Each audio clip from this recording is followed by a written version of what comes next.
32.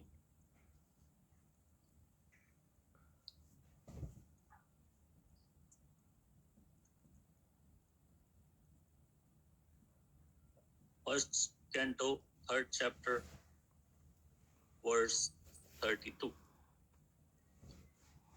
Atah param yad vyaktam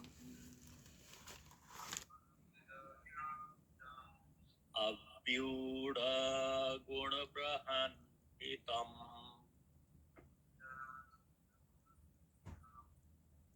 adrashta shruta vastutvat sajivo yat punarbhavah atah param yad vyaktam avyuda guna brahanhitam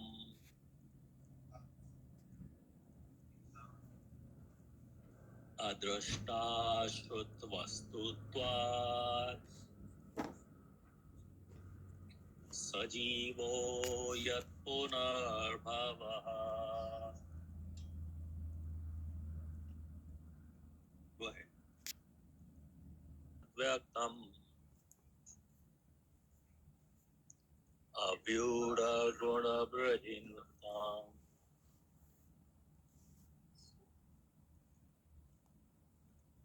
अदृष्टा श्रुतवस्तुत्वात्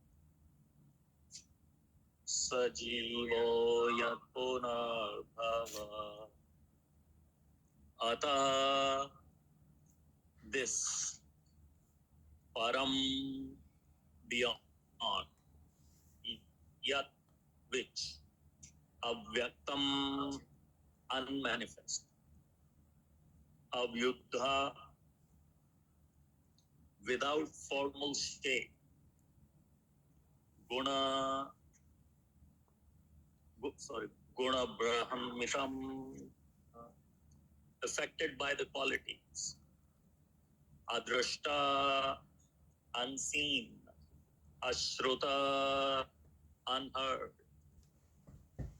vastutvat being like that saha that jiva living being yat that which puna bhava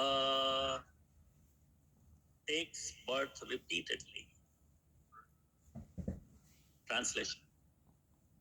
Beyond this gross conception of form is another subtle conception of form, which is without formal shape and is unseen, unheard, and unmanifest. The living being has his form beyond its subtlety, otherwise he could not have repeated words. Please repeat. Beyond this gross conception of form is another subtle conception of form, which is without formal shape and is unseen, unheard, and unmanifest. The living being has his form beyond this subtlety, otherwise he could not have repeated words.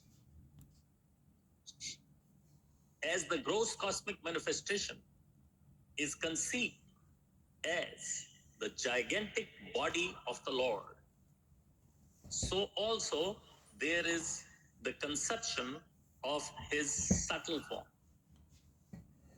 which is simply realized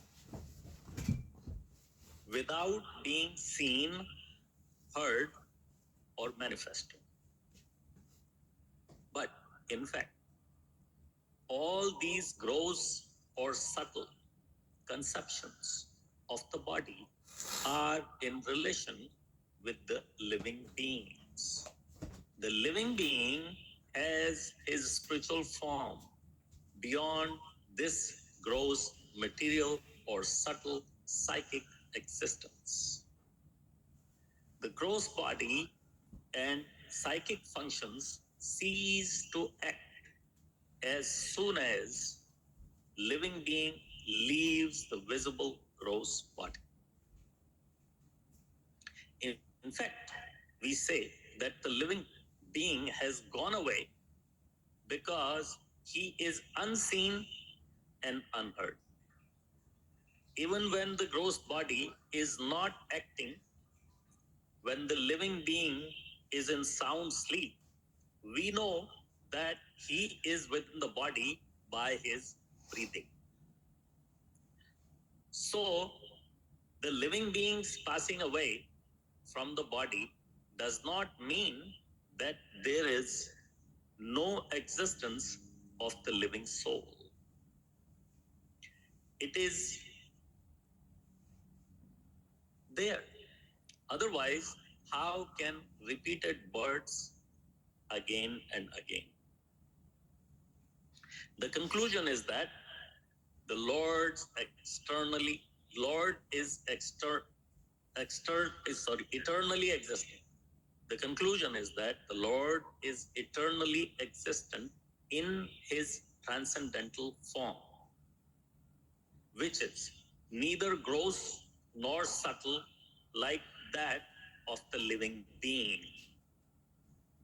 His body is never to be compared to gross and subtle bodies of the living being. All such conceptions of God's body are imaginary. The living being has his eternal spiritual form, which is conditioned only by this material contamination. Om Ajnantimirandasya Jnananjana Shalakaya Chakshurunmilitam Yena Tasmai Shri Gurave Namaha Shri Chaitanya Manobishtam Stapitam Yena Bhutale Swayam Rupa Prasadyam Tadati Supadatitam He Krishna Karuna Sindhu Navasvapate Desha Gopika Kanta Radha Kanta Namostute Tapta Kanchana Gaurangi Radhe Vrindavaneshwari Vrishabhanu Sute Devi Pranamami Hari Priye Vancha Kalpatarubhascha Kripa Sindhubhya Evacha Patitanam Pavanebhyo Vaishnavebhyo Namo Namaha Jai Shri Krishna Chaitanya Prabhu Nityananda Shri Advaita Gadadhar Shivasadi Gaura Bhakta Vrinda Hare Krishna Krishna Krishna Hare Hare Hare Rama Rama Rama Hare Hare Om Namo Bhagavate Vasudevaya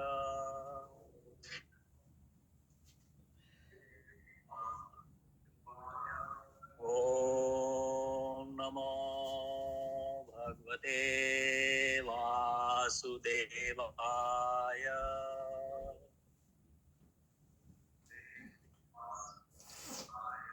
Om Namo Bhagavate Vasudevaya.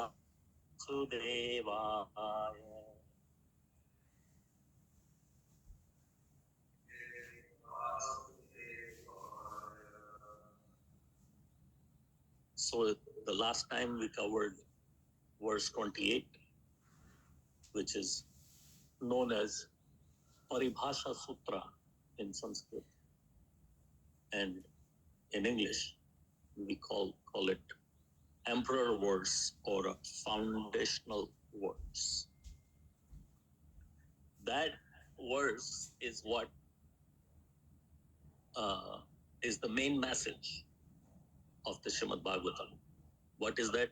Ete Chansa Kalapamsam Krishnastu Bhagavan Swayam. In the next verse 29, the Paribhasha Sutra or the foundational verse means if there is any other verse in the rest of the Bhagavatam that seems to contradict with this verse, then you better check it twice, 3 times, 4 times, 6 times, and find an explanation how that verse works with this verse. So a foundational verse is the main thing. This building or for any building for that matter, if there is a problem up top, you can fix it. If there's a problem below that, you can fix it. If there's a problem inside the foundation, then the whole structure has to come off. You cannot fix it. Whole thing. In Canada, people lift the houses, but these are not traditional houses. People lift the houses in Canada and change the foundation and put the same house on a new foundation. But by the definition, foundations are not like that. Foundation is what something is built upon, and if the foundation is gone, everything is gone. Our life is like that. How our life is going to be is more or less based on our foundation. In most cases, whatever our foundation, that's what we go to become. Of course, there are always exceptions. If you come in touch with the pure devotee, such as Srila Prabhupada, your life could completely change. But for most cases, your foundation is what the whole life is dependent upon. So in the 29th verse, Janma Gohyam Bhagavato Ya Etat Prayavarto Narah is the Shruti Phala of the first 28 verses. It says that by simply reciting transcendental birth and activities of the Lord, one gets relief from all miseries. So this verse is the same as Bhagavad Gita 7:14. Janma karma cha me divyam evam yo veti tattvata tyaktva deham punarjanma neti mameti so Arjuna. That if somebody knows my appearance and disappearance and my karma, janma karma, he calls it his karma, but we don't call it Krishna's karma. We call it Krishna's lila. What is the difference in the lila and the karma? Karma carries a consequence.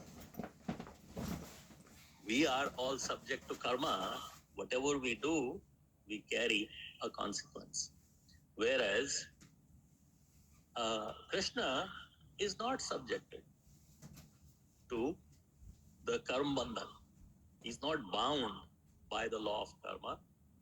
So his karma is, for us, his pastimes, his leelas, although he calls it karma. So karma means understanding Krishna's pastimes. Evam yovetti tattvata. Whoever can understand them completely, tattvata, what will happen? Tyaktva deham punarjanma, neti mameti words. That person will not take birth again. So same thing, similar matter is here. Janma goyam bhagavato ya etat prayato nara. Simply by reciting the transcendental births and activities of the Lord, one gets freed from all miseries. in the verse 30, in a way, what started from first verse ended the chapter at verse 29. From 30 to 39, there is another matter that Sut Goswami is discussing. The material forms, gross and subtle form, both of the Lord, and living beings are actually imaginary. So, in this matter, the first verse is 30. Virat Rupa is material conception of the Lord's form. It is an imaginary conception. Etad rupam bhagavato hi anupasya chit atmana. Virat Rupa is material conception of the form. Meaning, the Lord is not bound by this material conception. Beyond this, beyond the Virat Rupa, there is actually Krishna. In the next 31, the less intelligent impose material conceptions on the spirit. The examples were given in the verse, in the translation by Swami, that people think, oh, the sky is cloudy. Is the sky cloudy? The sky is not cloudy. There is cloud between me and the sky. That doesn't make the sky cloudy. It just makes my vision that way. I'm thinking, like they say, we want to do an expedition to the sun. We want to go to the sun and see what is at the sun. Say, yeah, really? But sun is so hot, it will burn you. Oh, no. We will go at night. We will go to the sun at night when it is not burning hot. Is it really? Or we say that the sun has set. But has the sun really set? The sun has set for me. From where I'm standing, from my conception, the sun has set for the day where I am. But as it sets in one place, it rises in another at the same time. So somebody on the earth is, if you may, celebrate a sunset, and on the other side of the earth, somebody else is celebrating the sunrise. So, is it really the sun that is setting or rising, or it is just my material conception? So, that is the example used here. The less intelligent impose material conceptions on the spirit because the material less intelligent don't understand anything other than material. They think or consider everything to be material. So, where is your soul? Can you show me? If you can't show me, then I don't have a praman of your soul. That is material buddhi. But the reply to that is, where is your brain? Can you show me? Then, my dear sir, maybe you don't have one. Because According to your logic, if I can't show you the soul, then the soul doesn't exist. Then if you can't show me your brain, then your brain doesn't exist. So that logic is no good. In the verse 33, the way to liberation, when a person experiences that he has nothing to do with gross and subtle forms, then he is liberated. Liberation begins at understanding that I am different than my gross body and my subtle body. What is my gross body? My gross body is the Pancha Mahabhuta, the fire, air, earth, sky, uh, ether, all of this. Panch Mahabhuta is my body, and my uh, subtle body is Man, Buddhi, and Ahankar, mind, intelligence, and false ego. So, the liberation of a living spirit begins when he realizes that these are five elements, gross elements. These are three subtle elements, and then there is me. I'm not this, and I'm not this. I'm not the body, and I'm not the subtle body.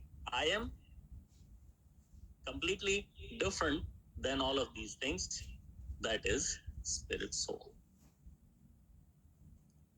And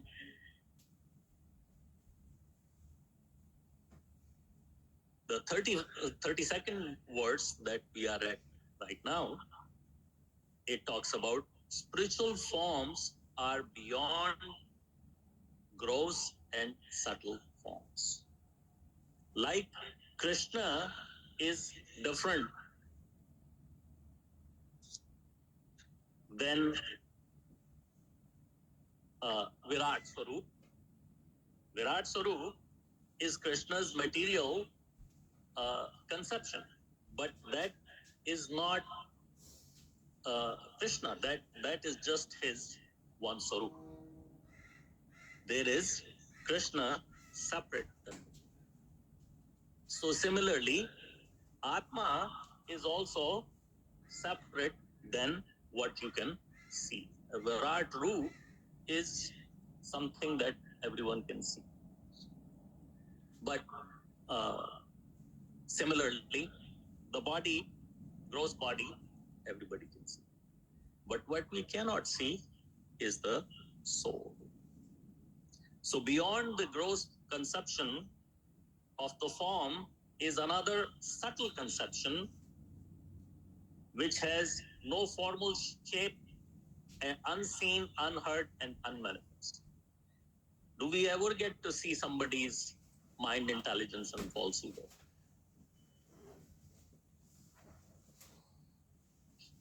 We see it, but we don't see it in a form. The here is my mind. I can draw it. It's like this, and the intelligence, and here is the ego. There is ego, and then there is the false ego. The ego means the uh, ego means, in a way, my existence. This is me. Individual soul. Shrishti, Vyashti Atma. In Sanskrit, it is referred to as Vyashti Atma, individual soul. So I am supposed to have ego, that is my individuality as a person. I am individual. That is ego. False ego is I am thinking I am Indian, I am a man, I am a woman, I am white, I am black, because all of these identifications do not belong to me. That's why, in order to become pure devotee, it is said, Sarvopadi Vinarmukta. All of these identities are not my identities. I am the spirit soul. Is there a color to my spirit soul? Can my spirit soul be black or brown or white? No. Can my spirit soul belong to India or Canada or America or Europe? No. So all of these things, that labels that we put on ourselves, that is false. What is my real ego? My real ego is Jivara Sarupa Krishna Nityadas. I am a servant of the Supreme. That is my real constitutional position. That ego is a good ego. Anything beyond that, all the other designations that we have given to ourselves, they don't actually belong to us. They may belong to the body, but I am not the body. So it says, without formal shape, is unseen. It has no shape. My subtle body has no shape. My subtle body cannot be seen and is unheard. Can you hear from my subtle body? In a way, everything mostly coming out of my mouth is coming from the subtle body. But if this gross body wasn't there, would my subtle body be able to speak to you? So really is coming out of the gross body, although the gross body is controlled by the subtle body. So that subtle body is unseen, unheard, and unmanifest. In the next sentence of the translation, it says, the living being has his form beyond his subtlety, otherwise he could not have repeated forms. There is the living being. The gross body is dead. After one birth, the gross body is dead. The subtle body is unmanifest, unseen, unheard. Then what is taking the next birth? It is the soul that is taking the next birth. In the purport, Srila Prabhupada explains, as the gross material, gross cosmic manifestation is conceived as a gigantic body of the Lord, so also there is conception of his subtle form, which is simply realized without being seen or heard or manifest. But in fact, all these gross or subtle conceptions of the body are in relation with the living being. Gross body is there. What is the explanation of this gross body? Well, it came from the Panch Mahabhuta and it will go back into Panch Mahabhuta. It came from the 5 elements and it will go back into the 5 elements. And my subtle body really has no existence. So what has existence? It is the soul. So every 7 years, it is explained that our whole body, every cell of the body is changed. But other than the looks, not very much changes. Why? I don't change.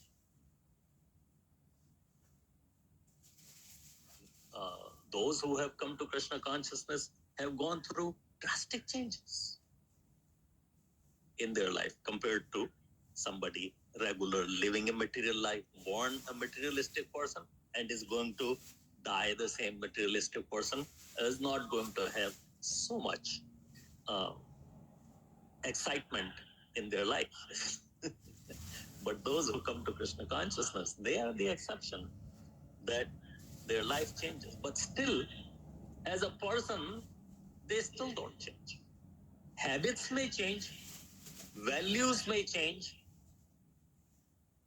The habits of a Krishna conscious person will change. When you come to Krishna consciousness, your habits will change, your behavior will change, your what you prefer, your preferences will change. I don't prefer to eat meat anymore. I don't prefer seafood anymore. I don't prefer eggs anymore. So these are all externals. Really, did I change? No, I am the same person. These are habits, preferences, and lifestyle. But as a person, I am the same. So what is constant? The Atma is constant. The living being has spiritual form. This is the point, main point that Srila Prabhupada is trying to drive here. The living being has a spiritual form beyond this gross material and subtle psychic existence. The living being has a spiritual form which is beyond this, what we can see and what we can feel. Beyond this, there is a spiritual form that living being has, same as Krishna, because we are part and parcel of him. So we have on the soul level, but we don't feel that. That's why the devotional practice is known as awakening. Awakening my real self. Jiva jago, jiva jago. Wake up, sleeping soul. None of the people you are trying to say this to are really sleeping. But spiritually, they are sleeping. They are not externally sleeping, but they're internally sleeping. Why they are internally sleeping is because they are considering themselves to be the body. They're not realizing that they have a spiritual form beyond this gross material and subtle psychic existence. The gross body and the psychic functions cease to act soon as the living being leaves his visible gross body. The gross body and psychic functions cease to act as soon as living being leaves the visible body, visible gross body. In fact, we say that the living being has gone away because he is unseen and unheard. The person is gone away. Even when the gross body is not acting, when the living being is in sound sleep, we know that within this body. So the analogy here is a dead person and a sleeping person is kind of similar, but not really, because the sleeping person is breathing. Because the person is breathing, he is considered to be sleeping, not gone to sleep forever. So the living being passing away from the body does not mean that there is no existence of the living soul.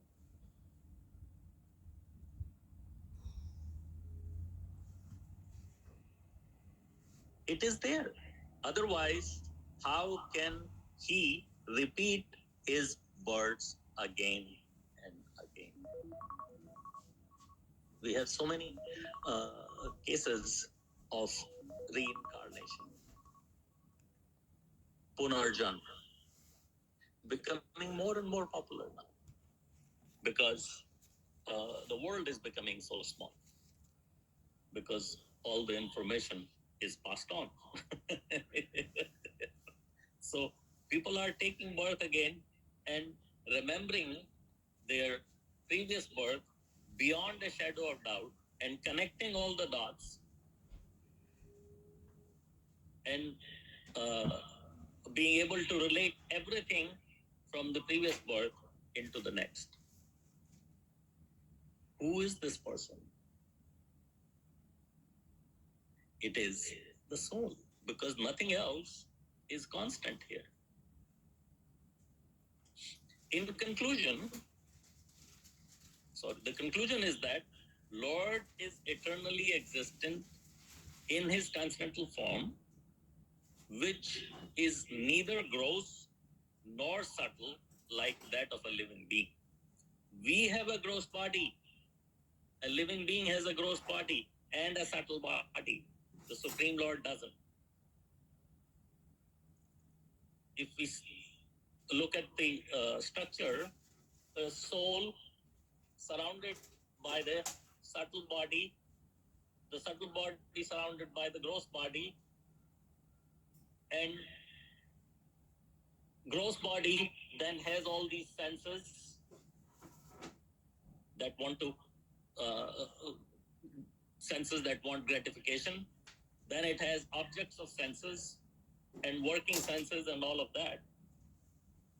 Leaving the middle part, soul alone, everything else is material. So just like we have one portion that is spiritual, that is soul, and everything else is material, the Supreme Lord, everything is spiritual. His subtle body, spiritual. Gross body, spiritual. It's not gross because it's spiritual. His senses, the objects, everything is spiritual. His body is never compared to gross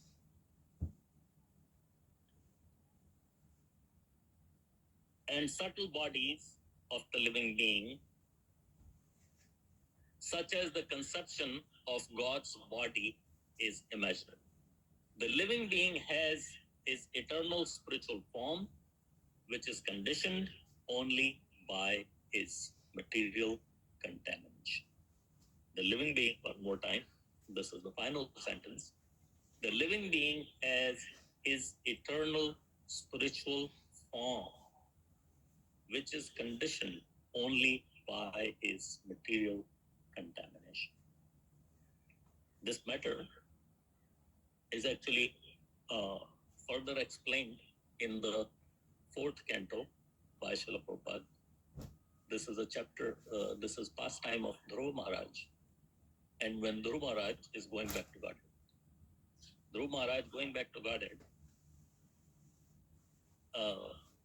in 4th canto, 12th chapter, 18th verse, in the purport, Srila Prabhupada explains, an important word in this verse is Mukta Linga. Mukta means liberated. Linga means the subtle body. We want to be liberated from the subtle body. That's Mukta Linga. When a man dies, he quits his gross body, but the subtle body, mind, intelligence, and false ego, carries him to the new body.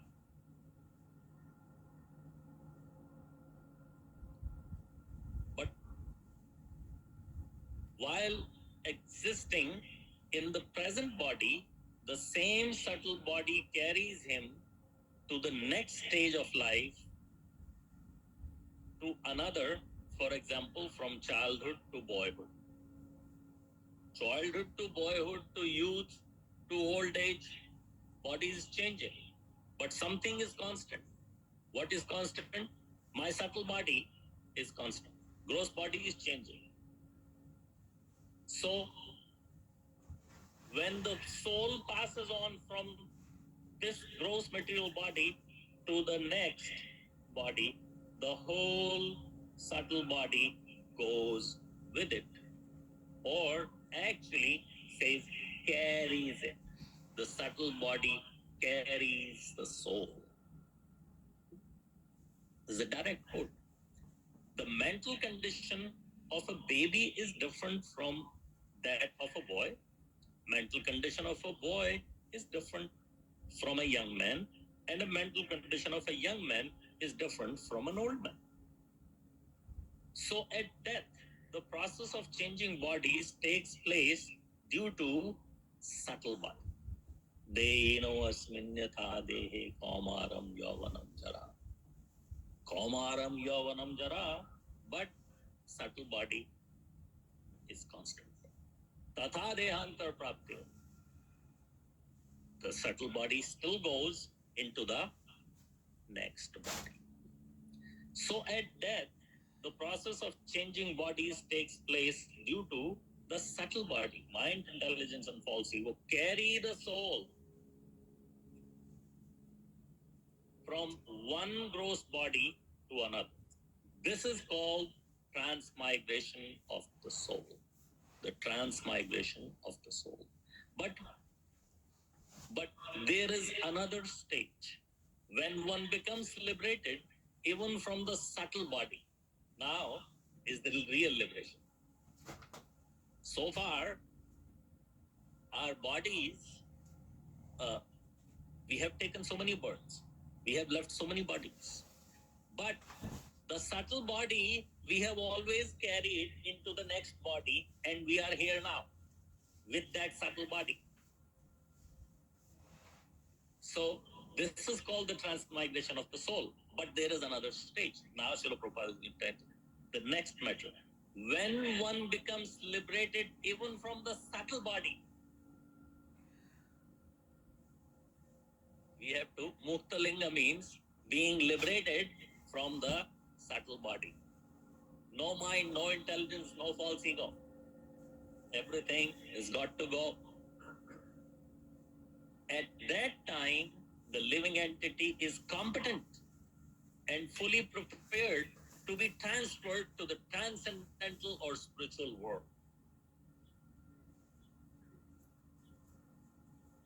Not the intelligence that the subtle body that we are carrying here. No. Don't think of that in that sense. The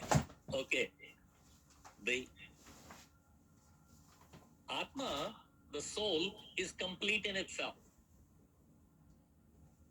It's in Suptavastha, sleeping condition. That's why we say Jeev Jago, awakening the soul. Many other religions also talk about awakening the soul. So, when the soul is awakened, the soul is already Satchit Anand, right? It doesn't need your mind and intelligence from here. The soul has its own Satchidanand qualities, but those qualities are Suptavastha. We are not feeling that. Are we feeling that we are Sat? Are we feeling that we are Chit?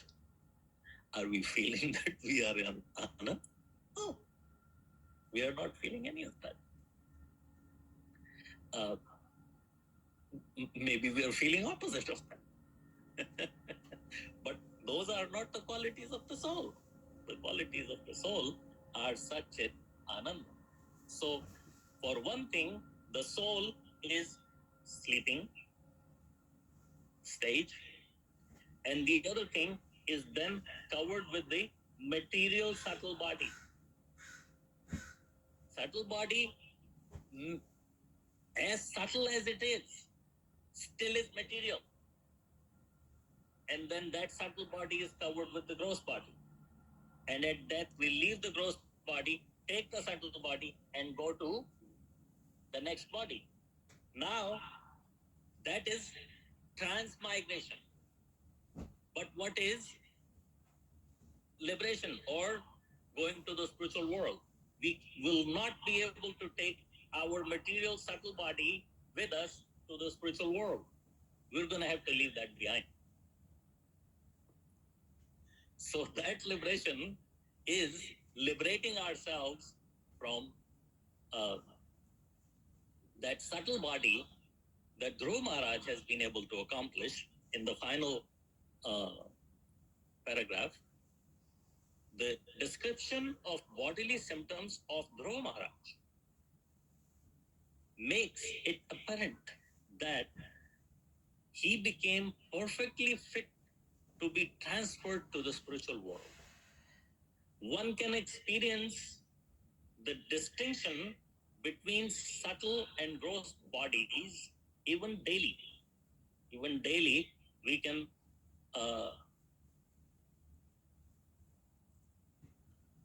make a distinction between subtle and gross body. What is a description? Distinction. If I say, close your eyes and see the Statue of Liberty. Can you see? You can. But your eyes were closed. We can see with the mind. So, one can experience the distinction between the subtle and gross body even daily. In dream, one's gross body is laying on the bed, while the subtle body carries the soul, the living entity, into another atmosphere.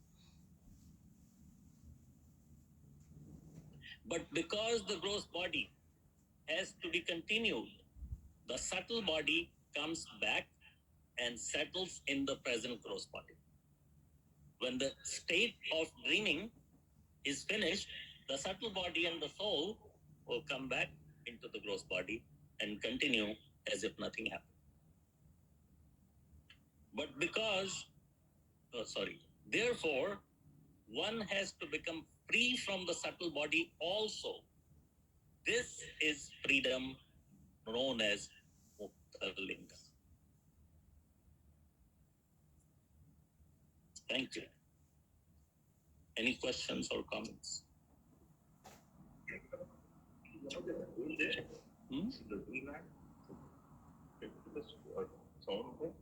I don't know. Okay, thank you very much. Now, coming to the reincarnation, some of the people say that I don't believe in reincarnation, as they say. It's all the body, and then once finished, everything goes. How can we counteract that? Well, there are many scientific studies of body, soul, and subtle body being separate. Scientifically, there are studies. One is called out of body experience, OBE, out of body experience. Many people have this out of body experience, especially when they're given a long anesthesia. When they're given a long anesthesia and so many doctors are operating on their body, many people have come back to say that, yes, I was watching you. I was watching you perform this operation on my body. So in order to even confirm that further, in the operation theater, they put something up like over there that nobody can see. And they ask the patient, by the way, if you have an out-of-body experience, go up there and read what we have written on that page and tell us correctly. Now, I'm not saying everybody is having the out-of-body experience. Some people do, exceptions. And they have been able to go and read what's written on there and confirm, yes, I had the out-of-body experience. I went up there and I read, this is what is written on there. Near-death So experience. then there is the near-death experience. And now there are reincarnation stories beyond shadow of doubt. This young boy born in America knew at 5 years of age, he knew everything about the aircrafts. That you would take 20 years to study to learn every aspect and perfect terminology of every piece of the aircraft. The 5-year-old knew. And it was later revealed that he was in the First World War. He was a pilot in the U.S. Air Force, and he knew exactly how he died and what plane he was riding and all of that. And they took him to meet his sister. He took birth again after 60 years of disappearance. He was born, he died, 60 years, nothing. God knows where he was. And then after 60 years, he takes birth again. But his real sister, Grace, 96 years old, still alive. And he was able to go and relate to her as a sister, a 5-year-old, and told her all the things about the childhood and all that. There was another person from the First World War or the Second World War took birth again and had when he was shot in the battlefield, right in the chest, in the middle of the chest, shot, and he remembered. And now in his next life, he actually has the scar right where he was shot in the previous life, and they were able to confirm that. Yes, he told the name, where in the battle, where at which place, on which day he was shot, and where he was shot, and they checked the records. It's all there, and he has a scar in the same place.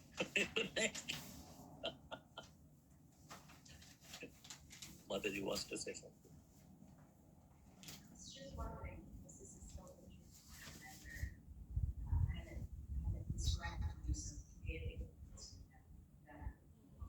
in your teaching. I just want to know, because right now I'm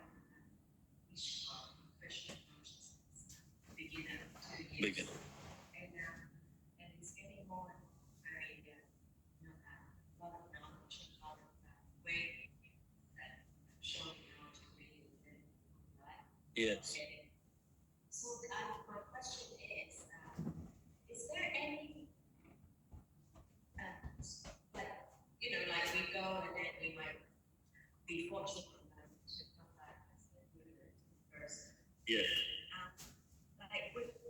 Is there any way to sort of like, not guarantee, but to practice stand ground that, maybe I can go again into the Christian practice? I mean, like, or is it not? I mean, I don't know where I'm going to go. When I come back, will I be on the path again? It is automatic. So the question is that if, in other words, your question is that I'm joining Krishna consciousness at later stage of my life, and whatever progress I make in this life, would that progress go with me? Would I get a chance to start from there in the next life?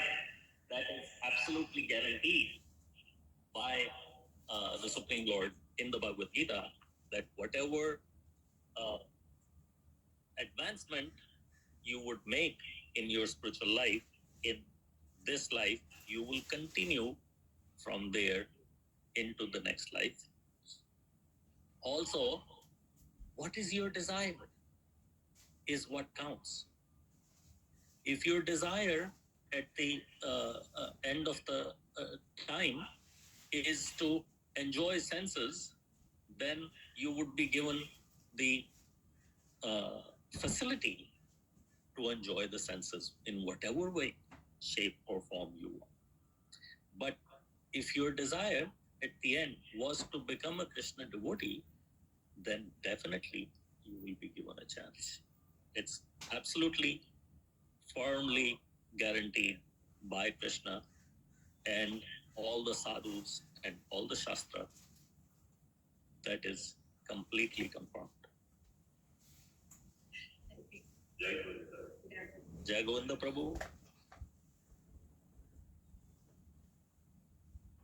Yeah, thank you, HGAkura Prabhu. I just want to express my gratitude for your brilliant class. It was done so systematically and so clear, very easy to follow, and very understandable.